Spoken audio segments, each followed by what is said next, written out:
Good afternoon বন্ধুরা। এগুলো তো বিশেষ কিছু রান্না করিনি, একটু ডাল সিদ্ধ করেছি, একটু বড়ি ভেজেছি, বিশেষ কিছু রান্না করিনি। ডাল সিদ্ধ, বড়ি ভাজা আর মাছের ঝোল। তো ভাতটা তো দিয়ে তারপর আমি পরে খাবো ঠাকুরকে জল দিয়ে। রোজকার মতো ঘরের ঠাকুর দিয়ে এবার দোকানের ঠাকুরটা দিয়ে দিচ্ছি। বড়দিনের কেক তোলা হয়েছে। দেখো, মিশো থেকে একটা চাদরের অর্ডার দিয়েছিলাম।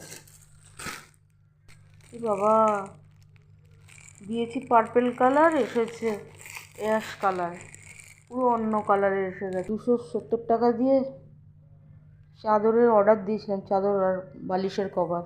আমার ফার্স্ট টাইম এরকম পুরো ডার্ক পার্পেল কালার দিয়েছিলাম, দেখো অ্যাশ কালারে এসে গেছে। এত দাম দিয়ে চাদরটা কিনলাম, দেখো অন্য কালারে এসে গেছে।